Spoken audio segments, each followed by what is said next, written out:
Hello everybody, and welcome back to OMB Reviews. I am the critic who is a cynic. Hope you're doing well, and today I'll be doing a box office update and preview for this weekend, as I was not able to record a video yesterday. I just got back from a vacation with family in Virginia, had a lot of fun, so thank you all very much for your understanding and your well wishes as I was gone this past week. But we do have some new updates on Avatar: The Way of Water, which has now crossed around $1.2 billion worldwide.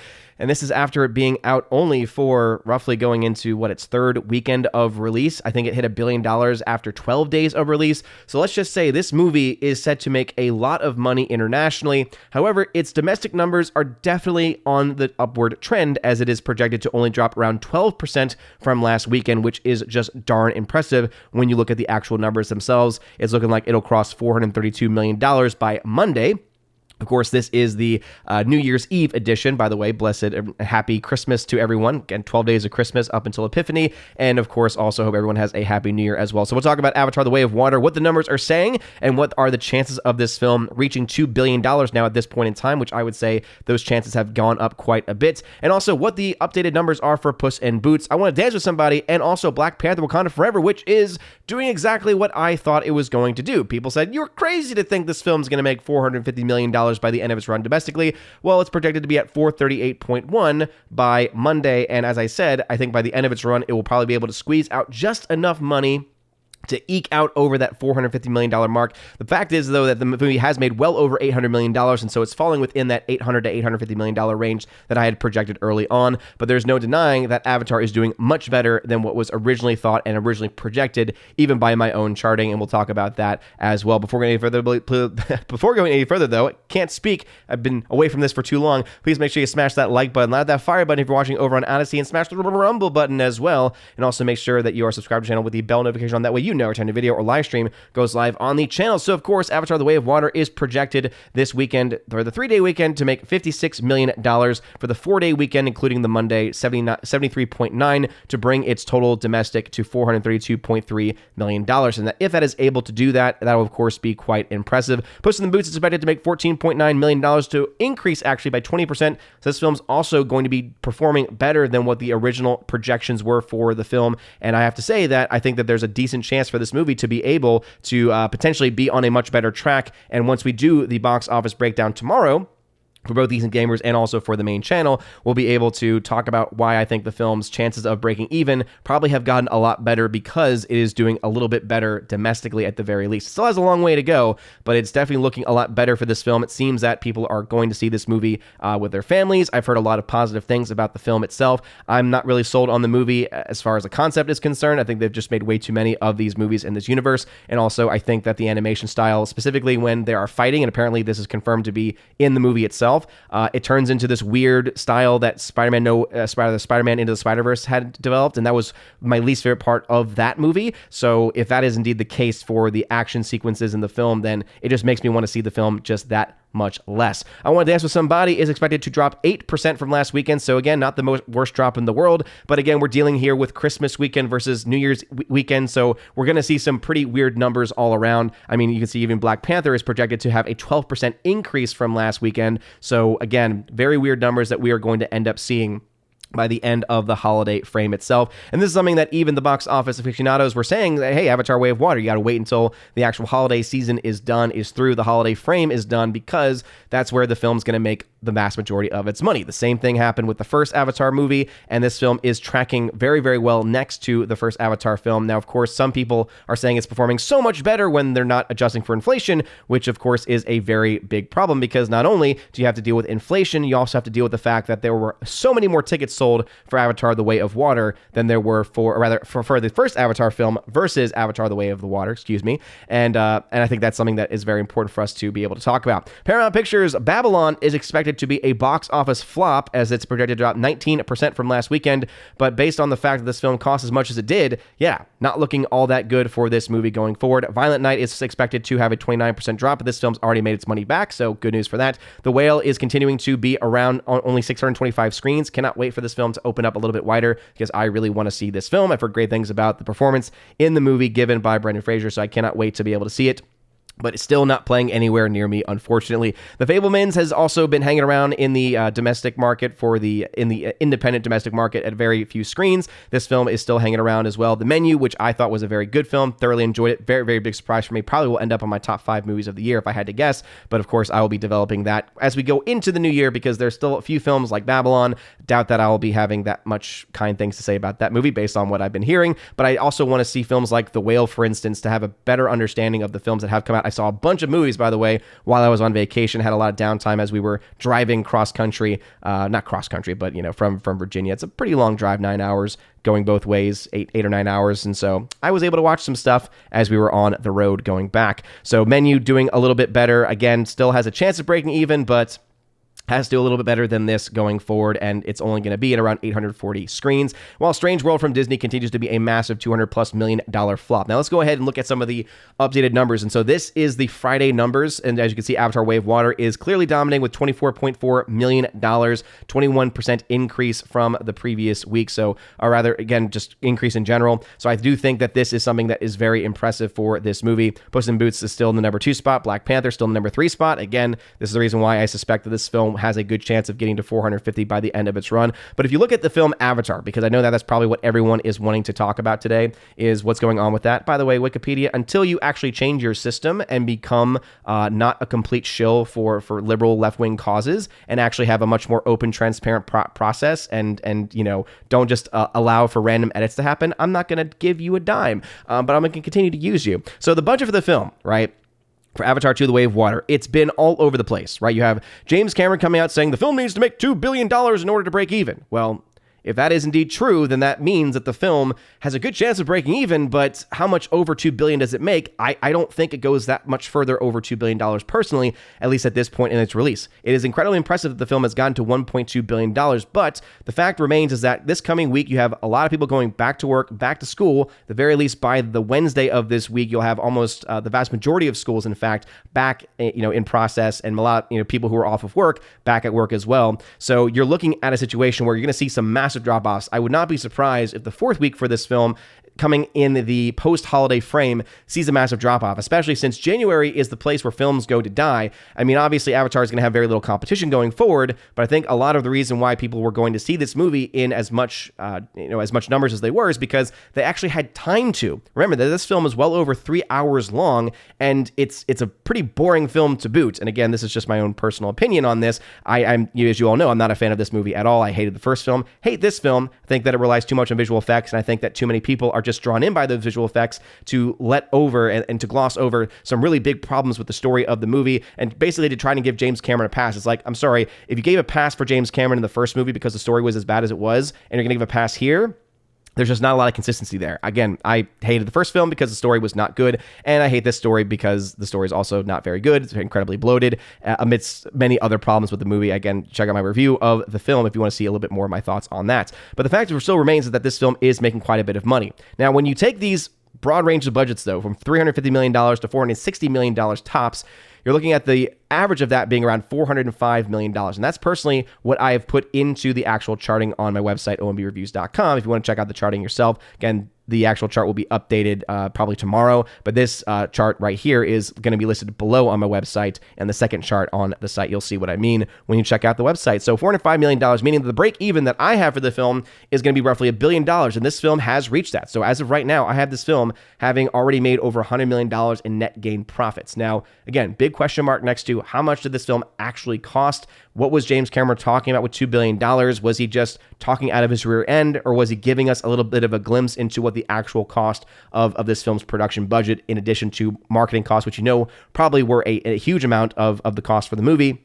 What exactly are we expected to see there? Now, my original projections for the film based on those first 2 weeks performance, those are not going to be changing. And I do suspect now, based off of the fact that it's already gotten to $1.2 billion, I do suspect that it will exceed my charting. And again, I've mentioned this before, that my charting is going to be correct the vast majority of the time, but there are exceptions to that. And I think that the holiday frame of this movie is definitely the reason as to why the charting is going to be as off as it actually was. But I'm not going to change my charting, because my charting, again, as I mentioned previously, is usually on the money. The films tend to make somewhere between 50 and 70% of the entire box office in their first 2 weeks. And there are some exceptions where they do a little bit better or even a little bit worse. So films like La La Crocodile, for instance, ended up making only 30% of its entire box office in the first 2 weeks, meaning it's made 70% of its entire box office in the weeks following it, showing that it had pretty good legs. Right now, Avatar is showing itself to have some pretty good legs, especially in the international market. But that's really where things get interesting, because if you want to break things down in a very precise way, if you look at the fact that the vast majority of countries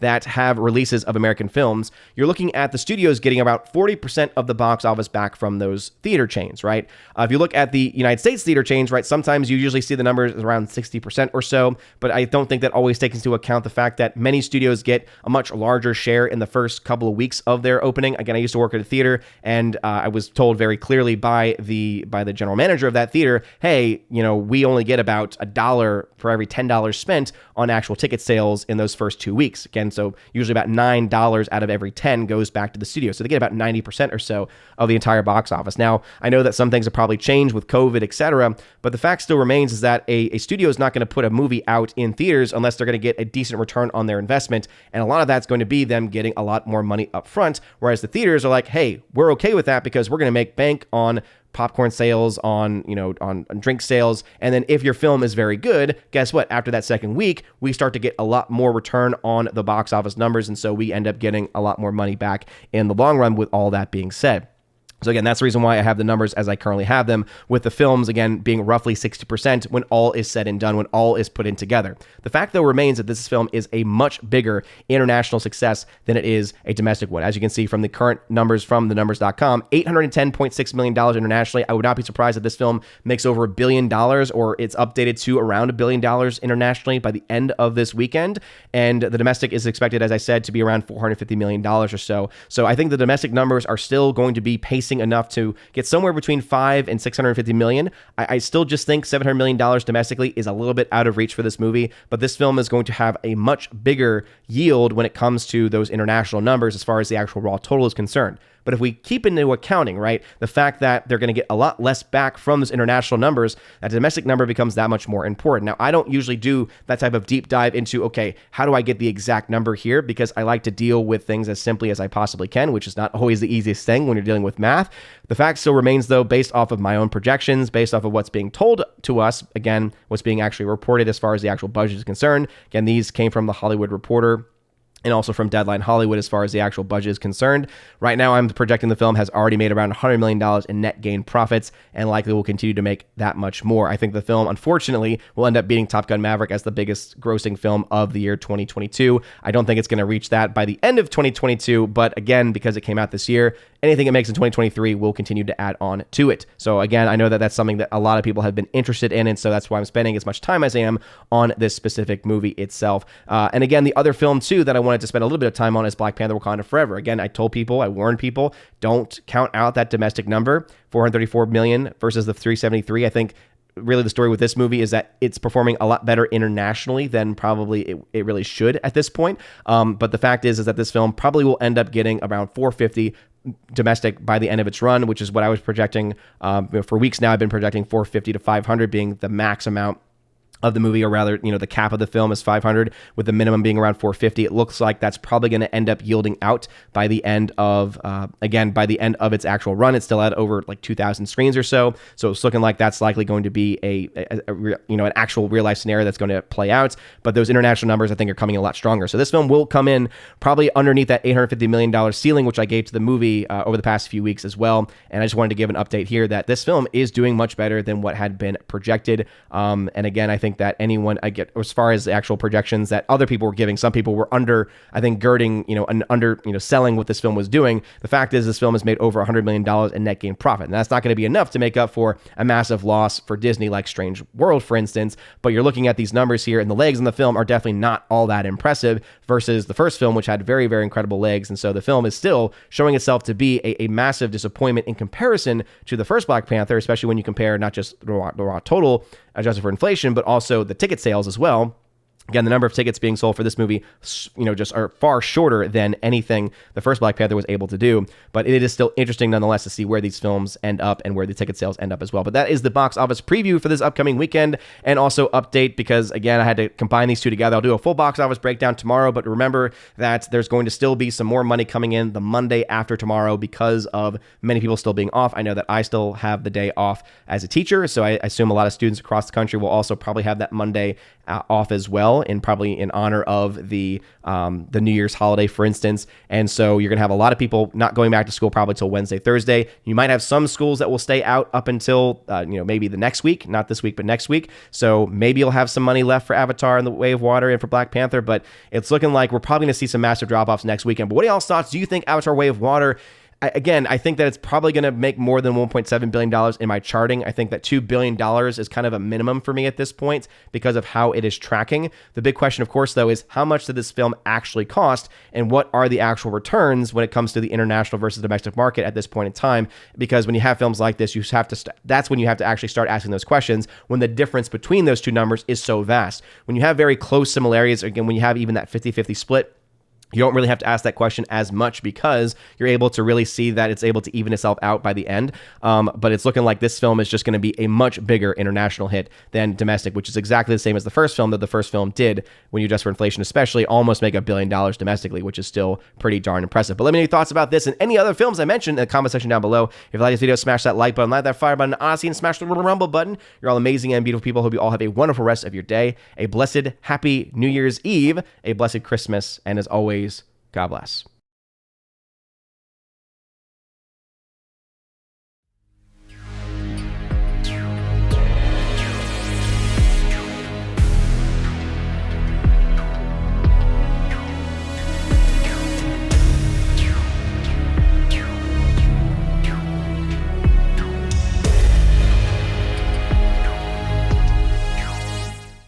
And now for a huge special shout out to all of my December Patreon, Subscribestar, and Locals members, the long-awaited December video.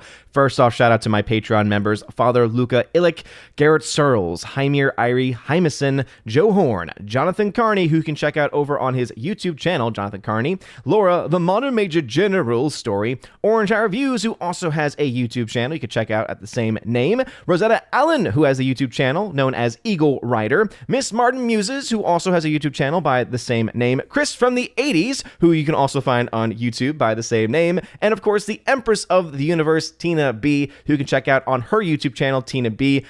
She does a show with the other Valkyrie of this channel, Stephanie B, called Soup to Nuts, so go ahead and check that out if you are interested. It's a very fun time talking about movies and all kinds of movie history as well. Also, shout out to my Subscribestar peeps, Matt317, who you can check out over on his Twitch channel by the same name, the R, Fast Reaction, Mr. Roy, J-Rod, the Beer Guru, and the K-Man, who you can check out on Twitter, but also on his website, xtheboundaries.co, to